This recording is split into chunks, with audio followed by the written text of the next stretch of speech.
AITA for taking back my brother's wedding gift, after he cropped me out of the wedding photos? I'm Daisy, 52, Grant's younger sister, though most of my family has always treated that title like something they only remember when they need a favor. Grant is 55, polished in that way people praise at dinners, and I have spent most of my life being the sister asked to step back, smile smaller, wear something quieter, and not make things awkward. I am the kind of person who folds napkins when I am nervous. I keep old birthday cards in a kitchen drawer because I always feel guilty throwing away proof that someone remembered me for 5 minutes. I still show up for family events after promising myself I won't. And for years that was how my family measured my love. Not by how they treated me, by how much I could absorb without making them uncomfortable. Grant was always the front-facing child. That was how my mother, Eleanor, described it without using those exact words. He was the one who represented the family well. He knew how to shake hands. He knew what jacket to wear. He knew how to laugh at the right volume in front of people who mattered. If Grant showed up 15 minutes late, Mom said, he's just stretched thin. If I showed up on time but looked tired, she said, Daisy, don't bring that energy in here.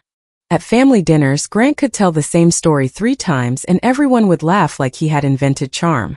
I could mention something that had happened to me that week, and my mother would glance toward the kitchen and ask if I could help bring out the salad.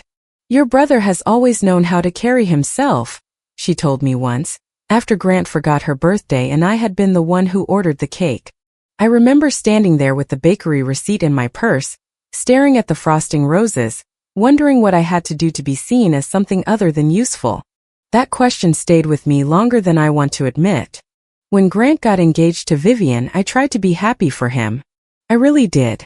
Vivian was 49, elegant in a way that made people straighten their posture around her. She never raised her voice. She wore neutrals that looked expensive and said things like presentation matters, with a smile soft enough to make it sound harmless. Her mother, Marjorie, was the same way, only sharper under the polish. She had that kind of quiet confidence that makes a person feel underdressed even if they are wearing exactly what the invitation said to wear. From the beginning, Vivian's family cared deeply about how everything looked. The engagement dinner had linen napkins folded like little fans. The invitations were thick enough to use as coasters. The wedding colors had names instead of colors, like champagne mist and soft pewter. There were 3 different conversations about whether the flowers were warm white or cool white. I did not care about any of that. I cared that my brother seemed happy. That was my first mistake. I kept telling myself this wedding was going to be a new start for everyone. Maybe Vivian would soften him. Maybe my mother would stop treating him like a family trophy, and me like the person hired to dust the shelf. But the old pattern showed itself early. I was not added to the main family wedding group chat. I found out when my cousin Margot called me one afternoon and said, "Did you see the update about the rehearsal timing?" "What update?" I asked. There was a pause. "The family wedding chat," she said carefully. I looked at my phone even though I already knew there was nothing there. Apparently I'm only family by blood, not by notification. Margot gave a small, uncomfortable laugh, then went quiet. A few days later my mother called me while I was rinsing a coffee mug in the sink. "What are you wearing to the wedding?" she asked. "I found a dark green dress," I said. "Simple. Nothing flashy." There was a silence long enough for me to know she was making a face. "Green," she said. "It's dark green. Vivian's colors are very soft. Maybe wear something quieter." I looked down at the mug in my hand. Quieter than dark green? Just wear something soft. Nothing that pulls attention. From what? "Daisy, please. Not everything is an argument." I leaned against the counter and closed my eyes. I wanted to ask her when I had become so visually dangerous that a dress could threaten a wedding. Instead I said, "Fine. I'll find something else." "Thank you," Mom said, relieved too quickly. "It's Vivian's day." That became the phrase everyone used whenever I was expected to disappear politely. "It's Vivian's day." 2 weeks before the wedding, Grant texted me late on a Tuesday night. "Can you talk?" I almost did not answer. I had learned that Grant's late night "can you talk" usually meant he needed something he did not want anyone else to know about. Still I called. He answered on the second ring, And his voice had that low, careful tone he used when he wanted me to feel like I was the only person he trusted. Days, he said. I need one last favor.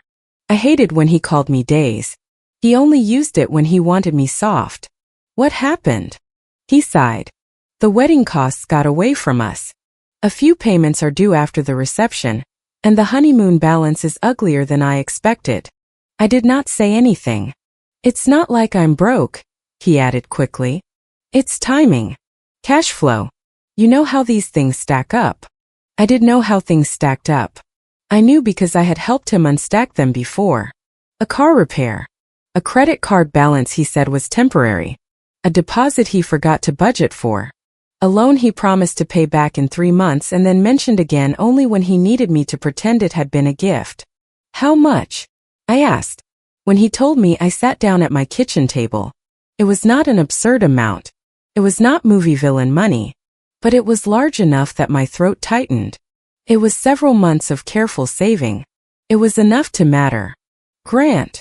I know, he said quickly. I know. I wouldn't ask if it weren't important. Does Vivian know? Another pause.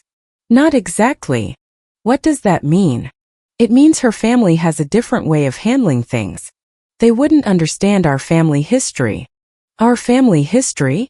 You know what I mean. They don't get how we help each other. They'll turn it into something it's not. I looked at the stack of mail on my table, at the little notebook where I tracked my expenses, at my own handwriting trying to make responsible choices. You want me to write you a check and not tell your fiancé. I'm asking you to help me avoid embarrassment right before my wedding. Those words worked on me because embarrassment had always been the family emergency I was expected to solve. He kept going. Just put it in the card like a normal wedding gift. Nobody needs to know. Please just make this easy for me. Vivian's family doesn't understand our family history. I stared at the wall for a long moment. Then I said, this is the last time, Grant. I know. No, I mean it. The last time. I promise. The next day I went to the bank. I wrote the check in my neatest handwriting because some ridiculous part of me still believed dignity could be found in doing painful things carefully. I bought a plain wedding card with silver lettering and slid the check inside. Then I wrote Grant and Vivian's names on the white envelope. I held it for a long time before sealing it. I told myself I was not buying love. I was helping my brother avoid shame. There is a difference, but at the time the line between them was thinner than paper. The rehearsal dinner was the night before the wedding. I wore a muted blue dress my mother had approved by text with a thumbs-up emoji. The restaurant was one of those places where the lighting is low, and everyone whispers even when nobody asks them to. Vivian's family moved like they had been trained for events. They air-kissed, laughed softly, and made comments that sounded friendly until they settled under your skin. Marjorie looked me up and down when Grant introduced me. So you're Daisy, she said. I am. She gave me a smile that did not reach her eyes. Grant has told us quite a bit. I waited for her to say more. She didn't. Vivian touched my arm lightly. We're keeping things very streamlined tomorrow. It helps the day move smoothly. Of course, I said. There was a printed schedule near the entrance with the wedding party timeline. Beside it, clipped to the photographer's folder, was a shot list. I saw bride with mother, groom with mother, bride and groom with immediate family, full curated family portrait, and several smaller combinations. My name was not anywhere. I told myself not to be dramatic. Maybe they did not list every person. Maybe immediate family covered me. Maybe I was looking for hurt because I was used to finding it. Later, while people were moving toward dessert, I saw the planner's binder open on a side table. Tessa, the wedding planner, was nearby with a headset around her neck and a pen tucked behind her ear. She was answering a question from a florist, so the seating chart was right there in front of me. The family table had Grant, Vivian, Eleanor, Marjorie, a few older relatives, and Ryan. Ryan was some distant cousin from Vivian's side. I had met him that night for maybe 30 seconds. He had called me Donna before correcting himself. My name was at table 14 near the kitchen doors. I stood there looking at it until the letters blurred. Tessa noticed me. Can I help you find something? She asked. I pointed at the chart. Why is Ryan at the family table? Her face changed just enough to tell me she knew this was not a surprise. Those were the final instructions I received. From who? She pressed her lips together. The couple and family finalized the seating yesterday. The couple and family, I repeated. I'm sorry, she said quietly. I know these things can feel personal. I almost laughed. They usually are.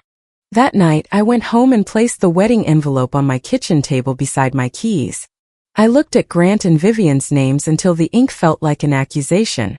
I thought about texting Grant. I thought about asking him why I was good enough to rescue him privately but not good enough to sit near him publicly. But I did not want to be accused of causing drama before the wedding. I did not want to give my mother a reason to sigh into the phone and say, "This is exactly what I was afraid of." So I went to bed with my phone face down and slept badly. The wedding day was bright and too warm. I arrived early because that is what I do. I placed the white envelope on the gift table, sliding it between two glittery cards near the decorative card box. There was a guest book, a floral arrangement, and a framed engagement photo of Grant and Vivian laughing in a field. A bridesmaid stood nearby, watching the table with a practiced smile. "Beautiful card," she said. "Thank you," I answered. I remember thinking, at least this part of me will be welcomed. Inside the reception space, the place cards were arranged alphabetically on a small table with candles and tiny white flowers. I searched for mine twice. Then a third time slower. Nothing. I saw Ryan's card at the family table when I passed it. His name was printed in thick black script, tucked into a folded napkin exactly where I had assumed I would sit. Ryan was already there, loosening his tie. "Oh," he said when he saw me looking. "I think they moved you." "Sorry." "Moved me where?" He gave a helpless shrug. "I'm not sure. They just told me this was my seat." A server passed behind me with a tray of water glasses, and I stepped aside. That tiny movement hit me harder than it should have. Even in that moment, my body knew to make room. Tessa appeared beside me with her clipboard. "Daisy," she said gently, "we have you at table 14, near the kitchen doors. It's still a lovely table." I'm sure the kitchen doors are thrilled. Her cheeks colored. She glanced over her shoulder before lowering her voice. "I was told you should stay available, but not in the front." I stared at her. "Available for what?" She looked genuinely uncomfortable. "I'm just following the plan." "The plan where I'm close enough to be summoned but far enough not to be seen?" Tessa did not answer. That was answer enough. The ceremony went on.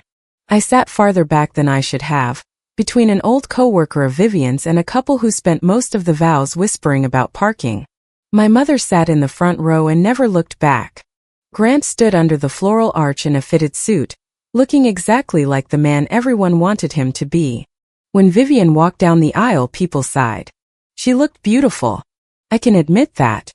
Her dress was simple and expensive looking, her hair smooth, her face calm. When Grant said his vows, his voice broke at the right moment. People dabbed their eyes. I clapped for him anyway because some habits take longer to die than love does. During cocktail hour, I stood near a hallway with a glass of water and watched everyone move around me in soft colors and polished shoes. Two bridesmaids passed close enough that I heard one whisper, "Is that the sister?" The other said, "The one he warned Vivian about?" They noticed me noticing them and immediately smiled at the floor. I felt something cold settle in my stomach. Warned Vivian about. Not forgot. Not misunderstood. Warned. A few minutes later, I went toward the powder room hallway and heard Vivian's voice around the corner. "We just want the family portraits to feel balanced," Marjorie was saying. Vivian answered. "Grant said Daisy understands." "Good," Marjorie said. "Some things photograph better when the group is curated." I stood there with one hand on the wall. Balanced. Curated. Those were clean words for dirty work. Then I heard Grant's voice from the other side speaking to Tessa. "Just keep Daisy off to the side unless Mom asks for her." Tessa said something too low for me to catch. Grant replied, "No, she'll be fine. She knows not to make it about her." That was when the final piece clicked into place. He had not just allowed me to be pushed aside. He had prepared them for it. He had made me the problem in advance so no one would question why I was missing. I walked back into the reception area slowly. My pulse was loud in my ears, but my face felt strangely calm. I looked at the gift table. I looked at the card box. I knew exactly where my envelope was. Still I waited. I did not interrupt the ceremony. I did not throw anything. I did not cry in front of the champagne glasses or ask my mother to defend me. I waited because part of me needed to see if Grant would choose differently when the moment came. The photographer gathered everyone near the floral arch after the ceremony. "Immediate family, let's get you all right here," he called, lifting his camera. My mother moved first. Marjorie stepped beside Vivian. Grant adjusted his jacket. Ryan drifted toward the group like he belonged there because someone had told him he did. I stepped forward. For 1 second nobody stopped me. Then Vivian lightly touched the photographer's arm. "Let's do one without extras first," she said. "Extras." The word landed so softly that for a moment the room pretended not to hear it. I looked at Grant. He avoided my eyes. Then I said, "So I'm not family today?" A few heads turned. The photographer lowered his camera an inch. Grant's smile stayed on his face, but his voice sharpened under it. "Don't twist this. I'm asking a question. It's just about the aesthetic." My mother leaned toward me, her mouth tight. "Daisy, honey, just wait over there. Don't start." I looked at her, then at Grant, then at Vivian. Grant stepped closer. Close enough that only the people nearest us could hear. "Daisy, don't ruin the look." Something inside me went very still. Not loud. Not hot. Still. I thought about the check. I thought about his text asking me to make things easy for him. I thought about my mother approving my dress like I was a curtain that had to match the room. I thought about table 14 by the kitchen doors. I thought about the bridesmaid whispering, the one he warned Vivian about. And I finally understood that my silence had not been kindness to them. It had been permission. I turned and walked away. Behind me someone said my name. Not loudly. Not with concern. More like a warning. I walked straight to the gift table. The bridesmaid stationed there straightened. "Ma'am, can I help you?" "Yes," I said. "I'm correcting the guest list." She blinked. "I'm sorry." I reached into the card box. My hand found the white envelope almost immediately. I knew the texture of it. I knew my own handwriting. The bridesmaid's smile disappeared. "Ma'am, I don't think you're supposed to remove cards." "I'm removing mine." That's really something the couple should. The couple removed me first. I slipped the envelope into my purse. For once, I did not ask permission to remove myself. Grant caught up with me near the hallway outside the reception space. His polished groom face was gone. He looked pale and furious. "Daisy," he hissed, "don't do this today. You already did it today. You just didn't think I'd stop paying for it." His eyes flicked toward my purse. That was the moment that confirmed everything. Not my face. Not whether I was hurt. Not whether I was leaving. The envelope. "Can we not do this in front of everyone?" he said. "I was told not to be in front of everyone. Don't be petty." I looked at him for a long second. "You can crop me out of the photos, Grant. You don't get to crop me into the bill." His mouth opened then closed. "Lower your voice," he said. "My voice is already lower than your behavior deserves." He stepped closer. "You are putting me in a really bad position." "The same position you put me in," I said. "Publicly unwanted and privately necessary."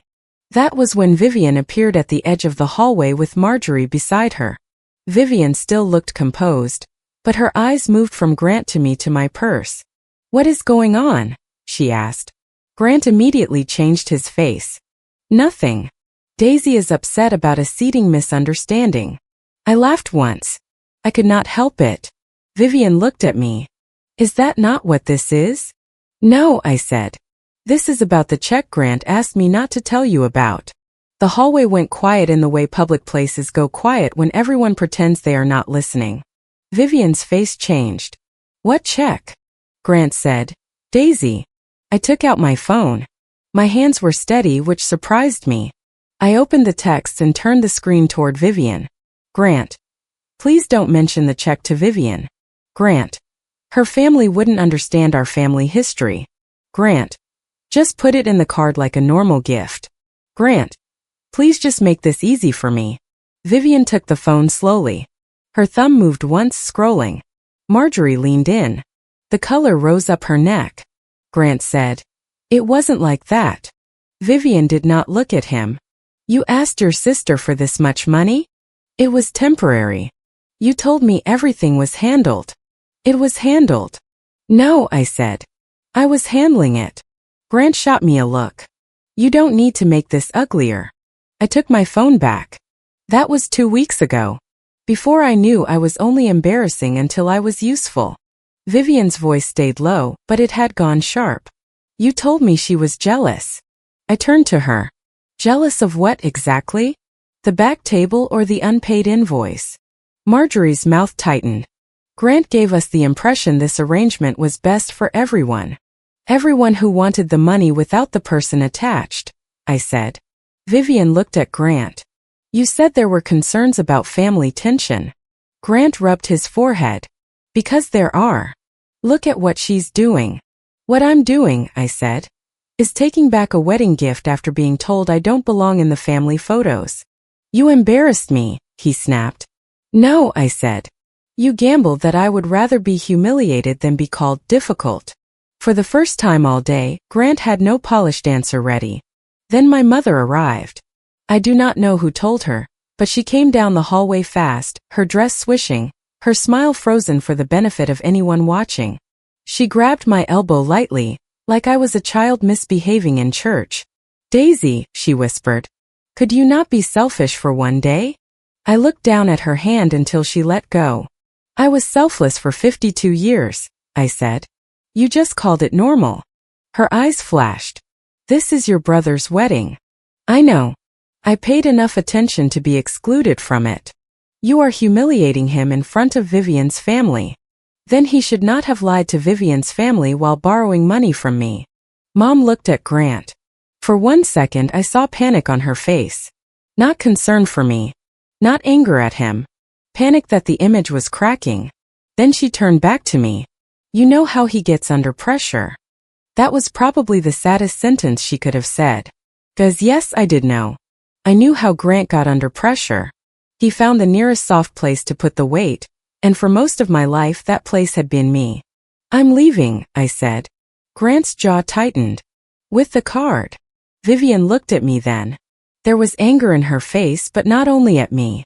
"Daisy, I was told." "I know what you were told," I said. "But you still called me an extra." She flinched slightly. I did not wait for an apology that would not come cleanly. I walked out with the envelope in my purse. The music started behind me as I reached the lobby. Someone laughed too loudly near the bar. The photographer was probably still arranging people under the floral arch.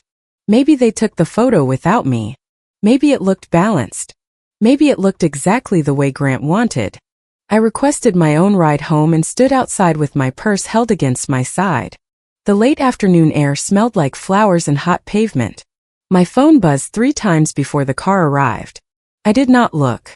When I got home, I put the envelope on my kitchen table and sat across from it like it was another person in the room. Then I opened my phone. The family group chat had exploded. "Eleanor, you embarrassed your brother in front of everyone." Grant, "Daisy caused a scene over a seating misunderstanding." Aunt Linda, "What happened?" Cousin Paul, "At the wedding?" "Seriously?" Eleanor, "She took back her gift and stormed out." Grant, "She has always had issues with being the center of attention." I stared at that message for a long time. Always had issues with being the center of attention. That was the story he was going to tell. The same story he had clearly told Vivian. The same one my mother had helped him prepare. Daisy was dramatic. Daisy was jealous. Daisy made things uncomfortable. Not Daisy was moved to the back table. Not Daisy was left out of the photos. Not Daisy was asked for a secret check. Margot finally wrote, "Wait, what seating misunderstanding? She wasn't in the photos?" No one answered her. So I did. "Daisy, since everyone wants the full picture, here it is." Then I sent screenshots. Not paragraphs. Not explanations. Just proof. Grant asking for money. Grant asking me not to tell Vivian. A picture I had taken of the seating chart at the rehearsal dinner, with Ryan at the family table and my name at table 14. A photo of the printed family shot list where my name was missing. Then I typed one more message. Daisy. He embarrassed himself. I just stopped financing the lie. For almost 5 minutes nobody said anything. Then Margot wrote, Daisy, I'm sorry. That's awful. Aunt Linda, Grant, is this true? Grant. This is being taken out of context. Margot. What context makes it okay to hide your sister from pictures but take her money? Mom wrote nothing. That silence told me more than any apology could have. Later that night Grant called me. I let it ring. Then he called again. Then Vivian called from a number I did not have saved. I did not answer that one either. The next morning, I woke up to a text from my mother. There is a brunch this morning.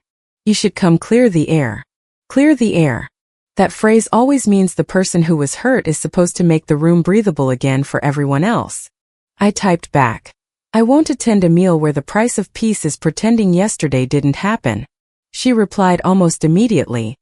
He's still your brother. I wrote. Then he should have known I was still his sister. She did not respond. The post-wedding brunch happened without me. I heard pieces of it later through Margot, who had apparently lost patience with the family script. Grant and Vivian barely spoke. Marjorie was humiliated, not because I had taken back the check, but because everyone now knew her polished new son-in-law had been secretly relying on the sister they had treated like a social problem. According to Margot, Vivian asked Grant in front of both mothers whether there were any other financial surprises she should know about before the marriage license was even filed away. Grant tried to say, "This is not the time." Vivian said, "That seems to be your favorite time to hide things." I almost felt bad for him. Almost. The honeymoon did not get cancelled completely, but it changed. The upgraded suite disappeared. The extra excursion Vivian had mentioned at the rehearsal dinner got postponed. A balance Grant had expected to cover with my check became a very immediate problem. I know this because he left me a voicemail 3 days later. His voice was tight and exhausted. "You know what kind of position you put me in," he said. "I had vendors expecting payment. Vivian thinks I lied to her about everything now. Mom is devastated. This could have been handled privately." I listened to it once while standing in my kitchen. Then I called him back. He answered quickly. Too quickly. "Daisy. Apologize for humiliating me," I said. "Not for losing the money." He exhaled. "I am sorry you felt excluded." "No." "What do you mean, no?" "I mean that is not an apology." "I'm trying." "You're trying to keep the door open to my wallet." "That's not fair." "What part isn't fair, Grant? The part where you asked me for a secret check? The part where you let Vivian think I was unstable? The part where you told the planner to keep me off to the side? Or the part where I believed you when you said this was the last time?" He was quiet. Then he said softer, "I was under pressure." I laughed not because it was funny but because I finally heard how small that excuse was. "You always are," I said. "And somehow I'm always the one who pays for it. I didn't mean for it to go that far." "You never mean for anything to go that far. You just keep walking and let everyone else measure the distance." He said my name like I was being cruel. I said, "Do not call me again unless your apology includes the humiliation, the lies, and the years of using me. All 3. Not one. Not a vague sentence about feelings. The truth." Then I hung up. The check stayed in the envelope for 4 more days. I do not know why I waited. Maybe I expected guilt to come roaring back. Maybe I expected my mother to show up at my door with tears and a casserole, ready to turn my own hurt into something I had to comfort her through. But the guilt did not come the way it used to. Anger came. Sadness came. A strange quiet came. On Friday, I opened the envelope and looked at the check. Grant and Vivian's names were still on the card. My handwriting looked careful and hopeful. I felt sorry for the woman who had sealed it. Then I tore up the card. I voided the check and moved the same amount into an account that was only for me. Not emergency family money. Not just in case Grant calls money. Mine. That money did not become revenge. It became proof I could choose myself without asking the family to agree. A week after the wedding, Vivian texted me. I want you to know I did not understand the full situation. That does not excuse how I treated you. I am sorry for calling you an extra. I read it 3 times. It was not perfect. It did not erase anything. But it named what she had done, which was more than my own family had managed. I replied, "Thank you for saying that. I hope you understand the money was never the real issue." She wrote back, "I understand that now. I do not know what happened between her and Grant after that. They stayed married, at least from what I heard, but the shiny newness cracked quickly." Vivian asked more questions. Grant did not enjoy being questioned. Marjorie stopped posting wedding photos for a while, which told me more than any family update could have. My mother took longer. When she finally called, her voice was soft in that dangerous way that meant she wanted sympathy before accountability. "I hope you're satisfied," she said. I was sitting at my kitchen table, sorting through the drawer where I kept old birthday cards. "No," I said. "Satisfied is not the word. Your brother is struggling. I'm sure. He made a mistake. He made several. He's embarrassed. So was I." She sighed. "Daisy, family is family." I picked up an old card from Grant. It was from 12 years ago. He had signed only his name. No message. No joke. Just Grant like an autograph. "Family cannot mean being hidden until money is needed," I said. "You're being harsh." "I'm being accurate. You could forgive him." "I could," I said. "But forgiveness is not a payment plan." She went quiet. For the first time, I did not rush to fill that silence. I did not soften the sentence. I did not say, "I know he meant well." I did not say, "Maybe I overreacted." I let my mother sit with what I had said. Finally, she whispered, "I don't know how to fix this." That was the closest she had ever come to admitting something was broken. "You can start by not asking me to pretend it isn't," I said. She did not apologize. Not really. But she stopped defending him in that call, and that was new. I left the family group chat that night. Before I did, I sent one final message. "Daisy, if I'm invisible in public, I am not available in private. Please do not contact me for money, favors, explanations, or peacekeeping." Then I left. My phone felt lighter afterward, which sounds dramatic until you realize how heavy a small screen can become when it carries an entire family's expectations. Margot still checks on me. She told me a few relatives quietly admitted the wedding situation was cruel. A few others still think I should have waited until after the reception. That part does not bother me as much as I expected. People who benefit from your silence always have opinions about your timing. Grant eventually sent one more text. "I'm sorry for everything." I stared at it for a while, then replied, "That is too small for what happened." He wrote, "What do you want me to say?" I answered, "The truth. Start there." He did not reply. Maybe someday he will. Maybe he won't. I am no longer organizing my piece around his ability to be honest. I still have the empty envelope. I know that sounds strange after tearing up the card, but I kept the envelope because my handwriting on the front reminds me of the exact moment I stopped confusing loyalty with self-erasure. Grant and Vivian's names are still there, neat and centered, written by a woman who thought she had to prove love by rescuing people who would not even make room for her in a photograph. Sometimes I look at it and feel embarrassed that it took me until 52. Other times I think maybe 52 was simply when I was finally ready. The wedding photos came out eventually. I saw one because Margot sent it to me with a message that said, "You don't have to look, but I wanted you to know." It was the immediate family portrait. Grant stood beside Vivian. My mother smiled tightly. Marjorie looked elegant and satisfied. Ryan stood on the edge in the place where I might have been. The photo looked balanced. It also looked false. For once, that did not hurt the way I thought it would.